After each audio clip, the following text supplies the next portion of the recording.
Hello, good morning, and welcome to this Dawn Busters Taste Challenge.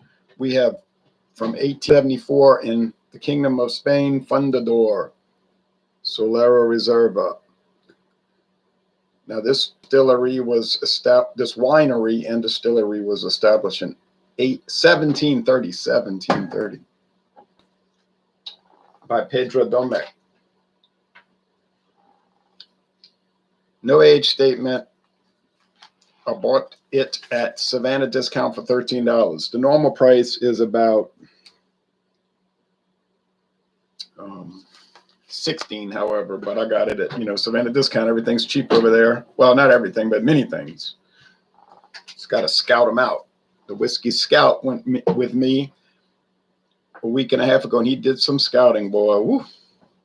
Korbel, California brandy, introduced in 1889. Produced in California by Brown-Forman, owners of Korbel. Mr. Korbel died in 1940, I think it was, and his family sold it off. Now it's Brown-Forman. Same people that bought Jack Daniels in 1956. True story.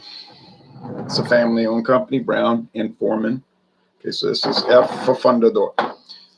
Now, this one was $14.99 for a liter. $14.99 for a liter. $13 for $7.50. So the price is about the same. No age statement. One's from California. One's from Spain. Started by a French immigrant to Spain, and Korbel started by a Czech immigrant to California.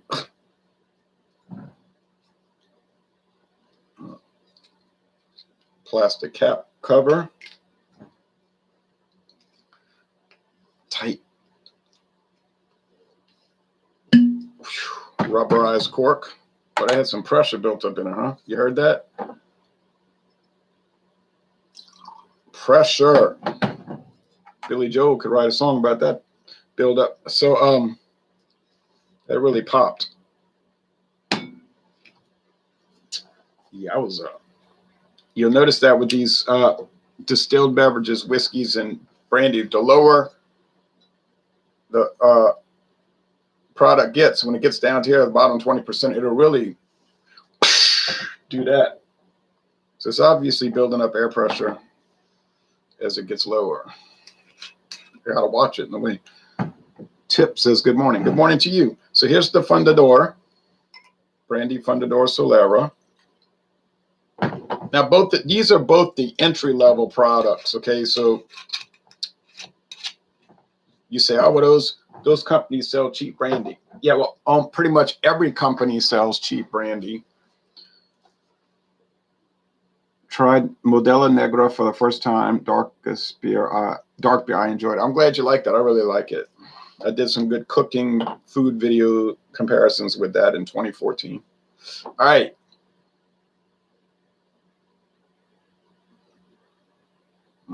Got to put some more Fundador.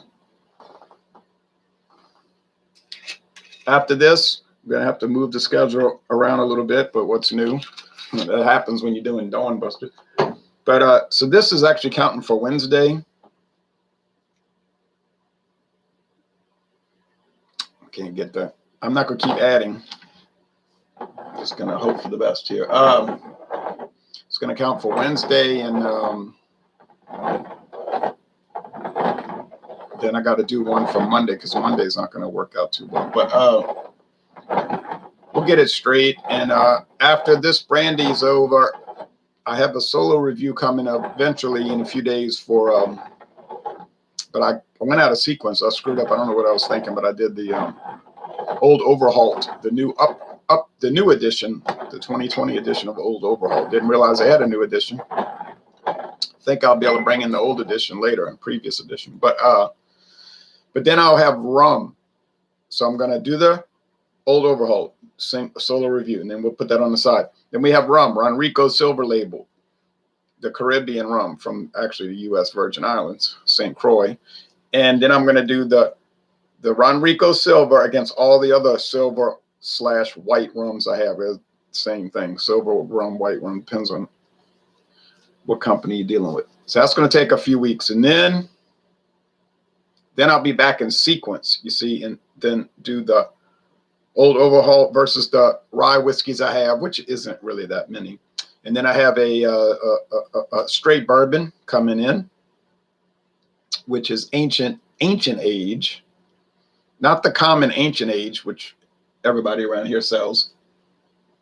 Not the ancient age preferred, the blended whiskey, which some people sell around here, but the ancient age, a 90 proof version, but strangely only 3-year aged. Couldn't figure that out, but it's 90 proof. So let's see how that does against the other bourbons. I don't know, have no clue. Just got a bottle of Knob Creek 9-year. Oh, okay. I bought my friend David a bottle of George Dickel 9-year, which has been the hot item around here the last few months. George Dickel 9-year. I got people selling it like craziness. Don't know why. Maybe they had some backstock and they told these local distributors, if you push it, we'll give you a deal, you know, something like that. But anyway. Okay, so I got a little bit too much in the Pedro Domecq. I got to add more because it's just not going to work out. I'm going to be able to tell it just by the weight. I can sip on these over the next few hours.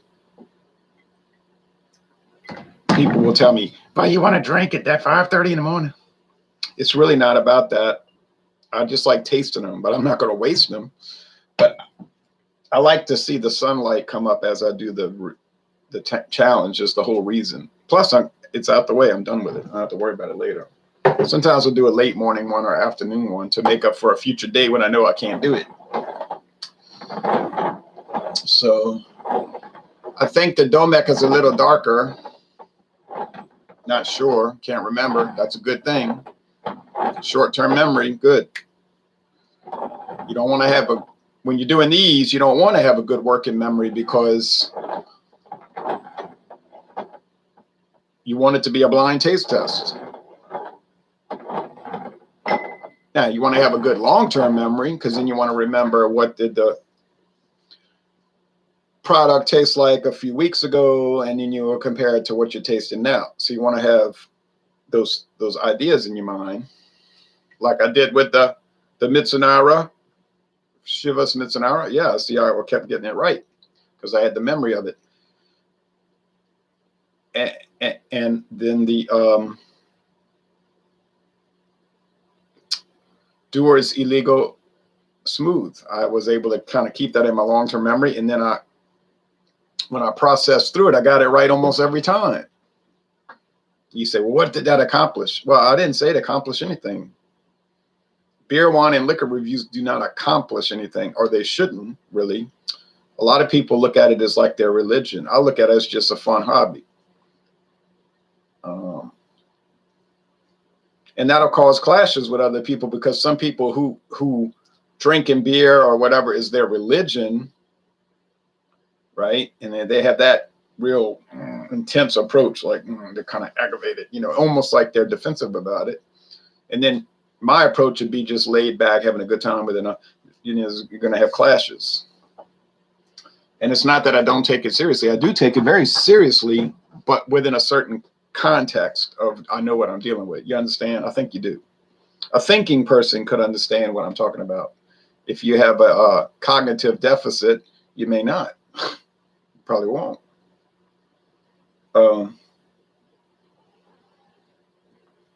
Well, this smell, I got to remember the Fundador is very spicy. That's the key. Spicy.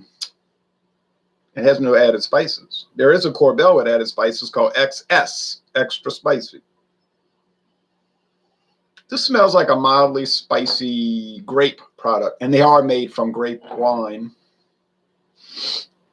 A blend of all kind of different wines, and they distill it and they age it. And in fact, these brandies are blends of blends. What I'm saying is they take the wine, which is blended, to make the brandy, and then they blend different aged brandies together.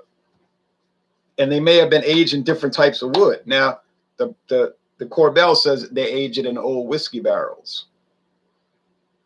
Well, didn't I just say that Brown-Forman is the owners of Old Forester and Jack Daniels, and they own Korbel. So I think we can pretty easily figure out whose whiskey barrels they're using. You see, they're not. Why would they buy other people's barrels when they got their own huge stock? When we were on the tour at Jack Daniels, the man said, "Well, we got so many of these barrels, we rent them off or sell them to Scotch producers, probably Irish whiskey producers too. They buy them and they use them for 100 years." He said they'll use them 100 years if they hold together. You see, don't be leaking and stuff. Now this one does not smell as spicy. In fact, I have to admit it doesn't smell spicy at all. A little grape skin. Okay.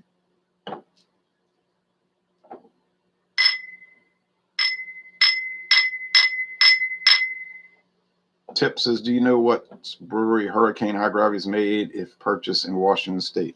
No, I don't. But you can look at the bottom of the can or the bottle. It should tell you a code.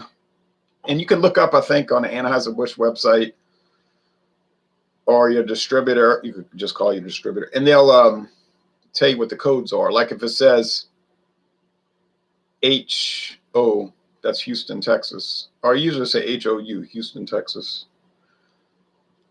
Like JAX is Jacksonville, you know, STL obviously is St. Louis.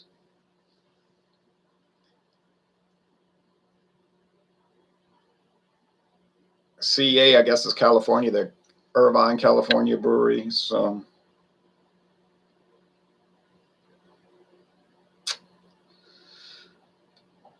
Baldwinsville, New York. I don't know. I don't know the codes, but there's 12 breweries in the US. So you would assume it's the one closest to Washington State, which is what, probably California, LA.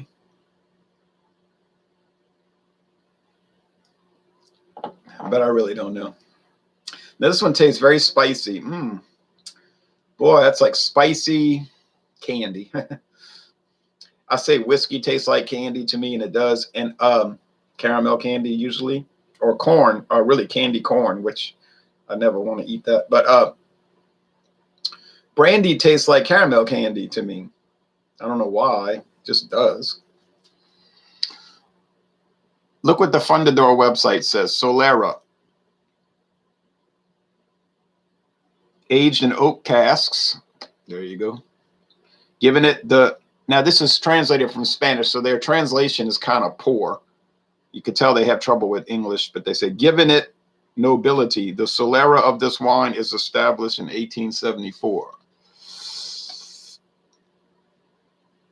That's when they started making it. And its aging in oak barrels gives him.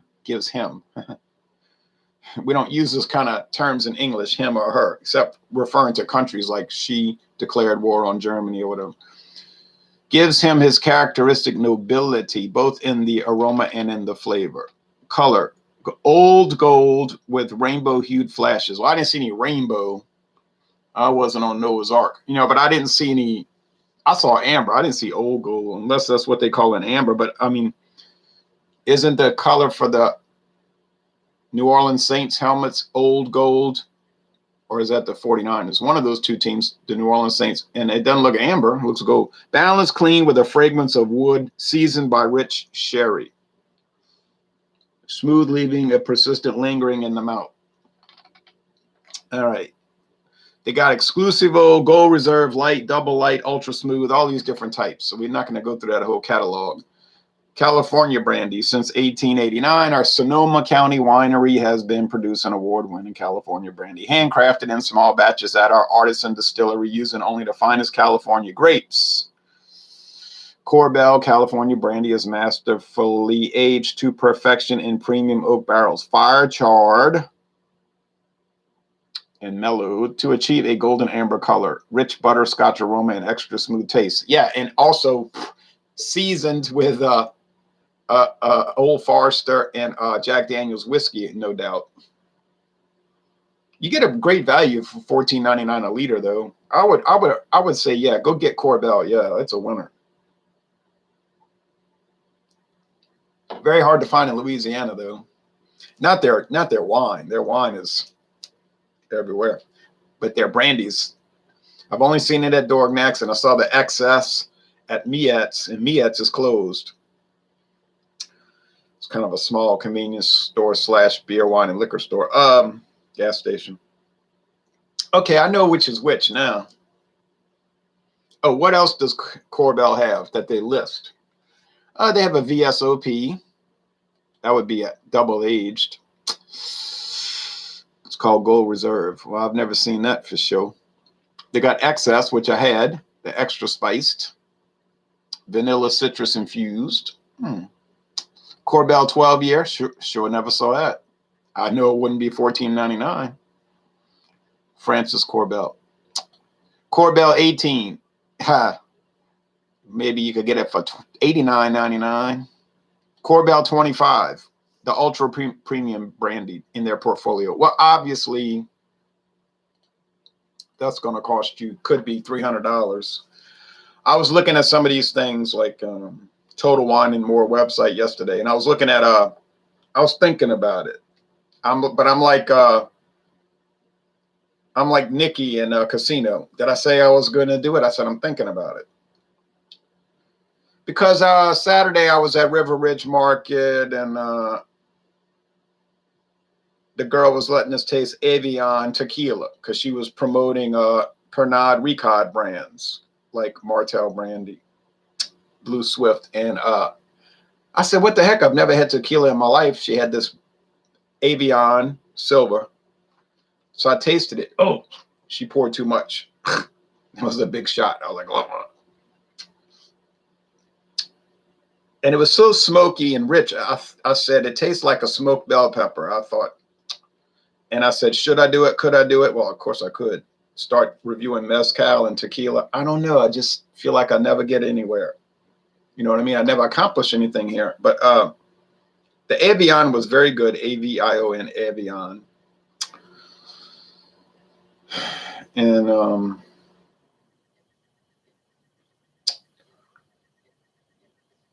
that's very interesting. I forgot what I was going to say about it, but I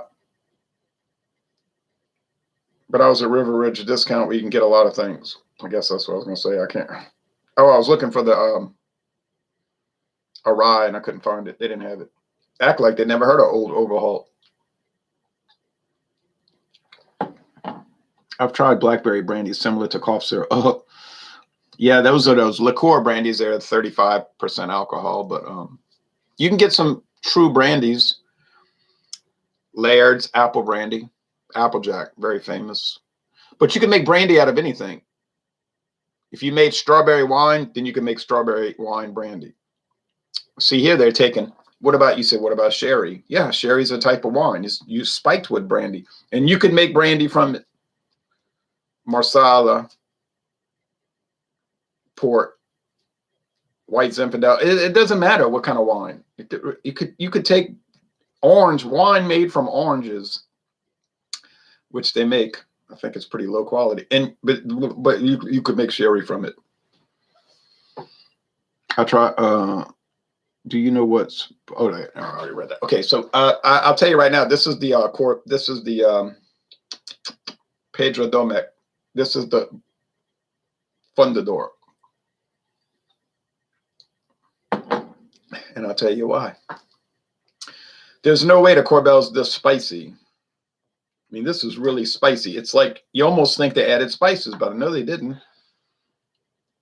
Flippo the Hippo. Isn't Fundador from the Philippines? I understand that it's very popular in the Philippines, and they may produce it there also, but it is from Spain. From Jerez, Spain. Jerez de Frontera, 1874. Yeah, it's a Spanish. But you see, Emperador of the Philippine Islands bought the company. See, they bought Pedro Domecq, and they own a Scotch company. They're very big.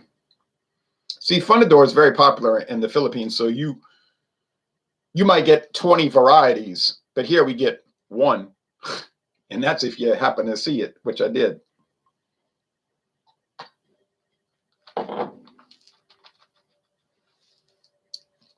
Now, there's some caramel. There's grape skins. There's a little bit of, I'm trying to think what it is. I was going to say like jelly, like some kind of, yeah, like fig preserves. It doesn't contain figs. I don't know, it's some kind of hard thing to pin down here. You can pick up the oak barrel, the charred oak. Yeah. So the Korbel is very nice. Don't sell it short at all. Is it better than E&J?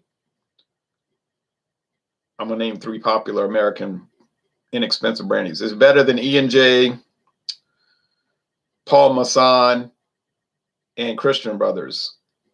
Yes, I think it is. As a base model, a little nicer product. And I like those, but I just think the Korbel is better. But that's the way I feel about it. Oh, yeah, this is so spicy. You recommend any dark beer similar to Modelo Negra that are light body? Yeah, sure do. I would say go try out Dos Equis Ambar. People call it Amber, E-R, but it's actually, if you look at the bottle carefully or the can, it's Ambar, which is the Spanish word for amber. But that's from Mexico, also from Nuevo Leon, Nuevo Leon. And I think that's the state also. Oh, no, the city is Monterrey. Sorry. Monterrey, Mexico, and Nuevo Leon. I haven't been there, but I drove right by it. Like we could see the city, but we went around. I always wanted to go there, take a tour of that distillery and all. But when I was a teenager, my father was like, I ain't going down to Mexico. That was back when it was like no restrictions. You could just drive. I mean, you could just drive. Well, I know people that do it now. Go to Mexico, just be driving all around. But I was reluctant to drive. I went to Camargo and I drove, but I didn't have Mexican car insurance. I said, if I get in a wreck, I'm in trouble. But luckily it was all right. But the Korbel is just kind of bland compared to the Fundador, and it's not bad, but it's just that it doesn't have that spiciness, you see. You're right. Emperador Light is very popular in the Philippines. I had a Modelo Especial recently, says Jerry Smith. Oh, yeah, that's a really nice one. There's a new one called Modelo Especial. Oh, I'm sorry. There's a new Dos Equis lime and salt, but I'm not going to try it. I just can't. I can't stand drinking those things. They taste like Gatorade. Apparently Gatorade no longer uses salt. I don't know what's going on with Gatorade. But when I used to drink Gatorade as a child, it would be so salty. It was something you drink after playing tennis, being real sweaty. And it would restore your salt content. But to drink a beer that tastes like Gatorade, the old, lemon lime Gatorade, you could drink that. You could have that because they're always going to be the same score from me. They'll always be the same score. It'd be like, oh, it's well made. It's an A. They'll do it perfectly. Dos Equis will do it to a T. That's a company that's been making beer since 1897. They know what they're doing. Modelo's going to do it to a T, etc. I just don't like what they're doing because I don't like the product. So it doesn't make a whole lot of sense for me to review those since I'm so hostile to it. Now, there are cheladas with the tomato juice, the tomato juice and the clam broth. Those I like because it just seems to me that salt works better with tomato juice, like tomato soup and all, and it doesn't bother me as much. I'm not saying I like it, and I'm not saying I would ever drink it on purpose because I would not. I'm just saying I have a better experience choking it down than the Sal Limon. Okay, Fundador wins. It's just a better product to me. Well, let me be fair. They're both very well made. Make no mistake. Fundador and Korbel are made by master craftsmen. These are not amateurs in any sense of the word. They've been doing brandy since the 1800s. They got it down. They've got it nailed to perfection, basically. So that's not an issue. The quality control is mind-boggling in a way. It's just my personal preference is the Fundador because I prefer the spiciness. Other people would prefer the oak charred character. All right, so F Fundador. Uh-oh. Got a little problem here.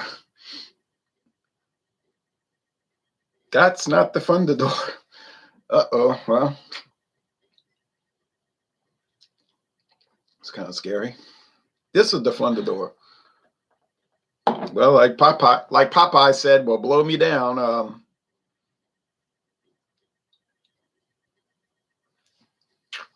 Yeah. Well, so the Korbel was the spicy one. Oh, well, okay.